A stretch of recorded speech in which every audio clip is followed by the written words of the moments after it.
अगर श्रीमद् भागवत महापुराण आई है, इसका मतलब है ये चल कर के आपके पास उपाय आया है, दवाई चल कर के आई है आपके पास, समाधान चल कर के आया है आपके पास। लोग कहते हैं, कहावत है कि कुआं प्यासे के पास,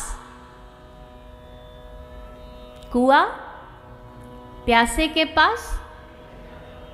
हाँ, थोड़ा थोड़ा बोलिए आप लोग, मुझे थोड़ा आराम मिलेगा। आप लोग थोड़ा थोड़ा मैं बोलूँ, आधा आप बोल दो। तो प्यासा कुआं प्यासे के पास नहीं आता, प्यासा कुएं के पास जाता है, ऐसा बोला जाता है। लेकिन यहां उल्टा है। भागवत क्या है? भागवत कुआं है और हम सब कौन है? अब आप भागवत के पास आए या भागवत जी आपके पास आई? घर से तो आए आप निकल के, लेकिन वृंदावन से भागवत चलकर के कलकत्ता आई। ईस्ट कोलकाता नागरिक फाउंडेशन का मन हुआ कि हमको कथा करानी है, तो हमने ये थोड़ी कहा कथा करानी, आओ पूरे तामझाम को लेकर के हमारे वृंदावन, हमारे होडल आओ, वहाँ सुनाएंगे आपको। हमने कहा नहीं, आप जहाँ हो, भागवत जी ने कहा आप जहाँ हो आप वहीं रहिए, मैं आऊँगी तुम्हारे पास। तो ये कहावत भी भागवत जी ने उल्टी कर दी।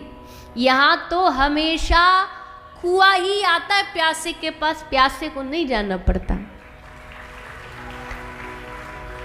अब इसके बाद भी अगर कोई कुआं आने के बाद भी प्यासा रह जाए तो इसका मतलब है वो बड़ा अभागा है, उस पर भगवान की कृपा हुई नहीं कि सामने आ गया तालाब, सामने आ गई नदी, सामने आ गई गंगा।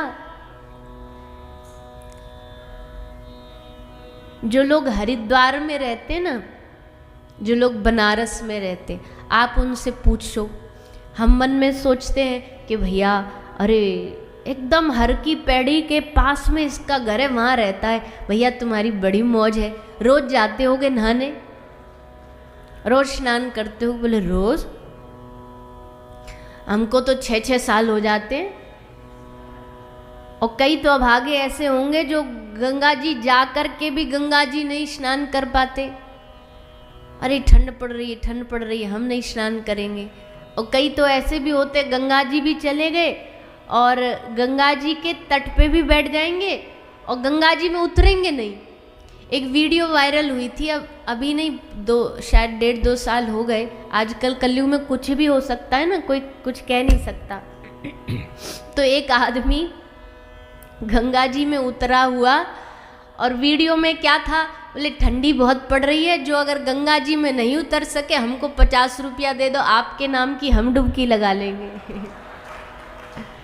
और खूब वीडियो चली। बोले भैया लोग कलयुग का हद देखो आप, 50 रुपया लेके संकल्प करके हम डुबकी लगा लेंगे और तुम बाहर बैठ जाओ। कई लोग ऐसे गंगा जी स्नान करने जाएंगे, सीढ़ी पे बैठ जाएंगे और लुटिया लेकर के, एक लुटिया ऐसे, एक लुटिया ऐसे। अब लुटिया से ही नहाना होता तो भैया इतना दूर हरिद्वार आए क्यों?